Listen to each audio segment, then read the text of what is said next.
동남아가 위험한 진짜 이유. 동남아시아. 대표적으로 태국, 필리핀, 베트남 등이 있습니다. 많은 분들이 휴가 시즌 혹은 해외여행을 계획하는 시기만 다가오면 1순위로 떠올리는 국가들이죠. 필리핀은 과거 팬데믹 이전 필리핀을 방문하는 외국인의 비중이 압도적으로 한국인이 가장 많았으며, 팬데믹이 끝나고 대문을 연지 1년이 조금 지난 이 시점 또 다시 한국인 방문객 수 1위를 재탈환한 나라입니다. 직행 기준 4시간 남짓 걸리는 가까운 거리, 아름다운 휴양지, 저렴한 물가, 따뜻하다고 말하기엔 너무 더운 곳이긴 하지만 춥지 않은 나라, 외국인에게 호의적인 대접 등 더 깊게 들어가면 그 나라의 매력을 설명하기란 밤을 지새워야 할 수도 있습니다. 망고 주스를 마시면서 그림 같은 해변을 바라보며 아무 생각 없이 누워만 있어도 이런 지상낙원이 따로 없을 정도입니다. 하지만 그와 반대로 실종사건, 살인사건, 사기사건, 마약사건 등 여러가지 안 좋은 이면도 분명 존재하는 나라입니다. 범죄자 집합소라는 꼬리표는 과거로부터 존재했으니까요.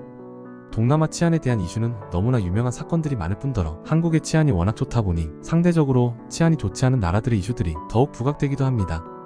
하지만 오늘 영상은 치안과 같은 누구나 아는 뻔한 이야기는 하는 영상이 아닙니다. 저는 어릴 적 필리핀을 여러 번 관광해보기도 하였고 어학연수를 했던 경험도 있는지라 저를 포함한 이 나라를 방문하는 관광객들의 심리를 누구보다 잘 안다고 생각합니다. 물론 저보다 더 많은 것을 알고 계시는 전문가분들도 계시지만 말입니다. 오늘 영상도 필리핀이라는 나라에 꽤 장기 거주해봤던 사람으로서 필리핀 위주로 설명을 드릴 것 같습니다. 동남아가 진짜 위험한 이유.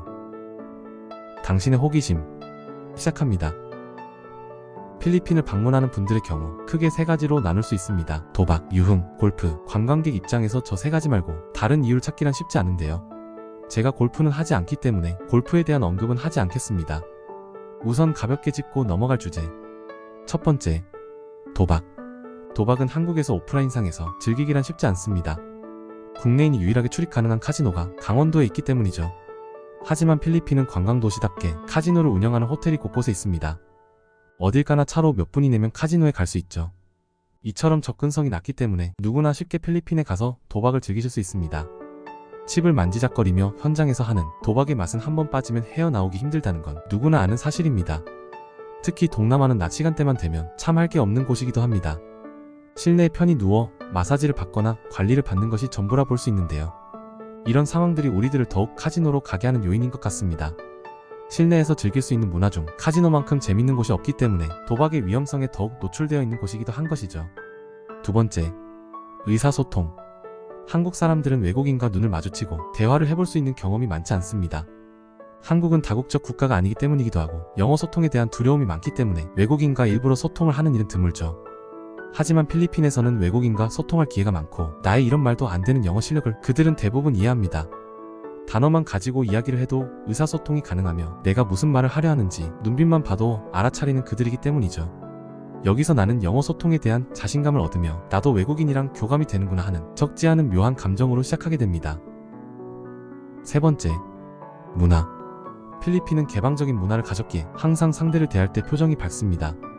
물론 이러한 점들은 한국인에게 더욱 우호적인 것은 사실입니다. 그들은 어릴 적부터 한국의 팝, 드라마 등을 보면서 자라기 때문이죠. 그리고 다른 국가에 가서 동양인을 객관적으로 바라보아도 한국, 일본, 중국을 통틀어 외적으로 한국인이 보기에 가장 낫습니다. 이는 같은 한국인으로서가 아닌 같은 옷을 걸쳐도 한국인이 가장 폼이 좋다고 생각합니다. 이런 이유들이 그들이 우리를 더욱 우호적으로 대하는 것은 사실입니다. 그들은 상대방에게 다가가는 것을 크게 이상하게 생각하지 않고 어색한 기류를 깨기 위해 밝게 나를 대해주는 모습이 마치 나에게 호감이 있어서라고 착각을 불러일으키곤 합니다. 이는 인간 대 인간으로서의 표현인 것인데 말이죠.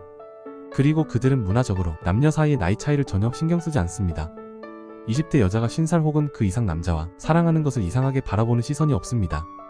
한국에서는 꽤 나이차가 나는 커플을 바라볼 때 남자에게는 불순한 목적, 여자에게는 물질적인 사랑이라는 색안경을 끼고 보는 시선들이 대부분이니까요. 하지만 이런 인식을 가지는 필리핀 사람은 없으며 나이는 그저 숫자에 불과하다는 해석을 제대로 갖고 있는 나라입니다. 이러한 점이 필리핀을 방문하는 관광객의 연령대를 높이는 요인이 아닌가 싶기도 합니다. 네 번째, 유흥. 오늘 영상의 가장 핵심 키워드가 될 것 같네요. 사실 이 부분 때문에 필리핀이 가장 위험한 요소라고 할 수 있습니다. 유흥은 국내에도 많은데 왜 필리핀 유흥이 위험하냐고요? 대부분의 필리핀 사람들은 가족을 부양하기 위해 애를 씁니다. 그들이 유흥업에 종사하는 이유도 그러한 이유라 볼 수 있죠. 그들과 소통하다 보면 본인 가족의 구성원은 어떻게 되는지, 본인이 그들을 어떻게 부양하는지에 대한 이야기를 들을 수 있습니다. 필리핀의 정상적인 직업 기준, 평균 임금은 한국 돈으로 30에서 50만원 수준입니다. 이런 터무니없는 금액으로는 가족을 부양할 수 없겠죠. 그렇기에 그들은 본인들의 가족을 위해 유흥업에 뛰어든 것처럼 보입니다. 실제로도 그러하고요.